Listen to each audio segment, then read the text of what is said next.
Од општина Тетово преку соопштение до медиумите информираа дека во понеделник ќе започнат работите за пробивање на булеварот Благоја Тоска во Тетово. Градежните активности ќе започнат од делот кај текстилното училиште и ќе завршат кај мостот во близина на клиничката болница. Од општината велат дека се завршени сите подготовки, односно решени се имотно-правните прашања. Извршена експроприација на земјиштето и сега нема никакви пречки за почеток на работите.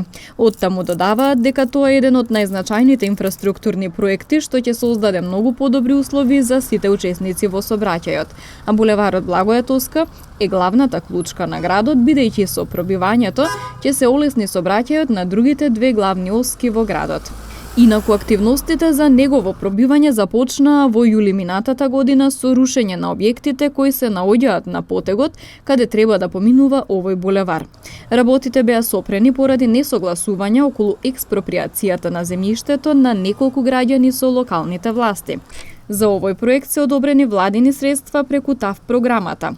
Од клиничкиот центар па се до текстилното училиште, но за понатамошно пробивање на булеварот за сега нема најави.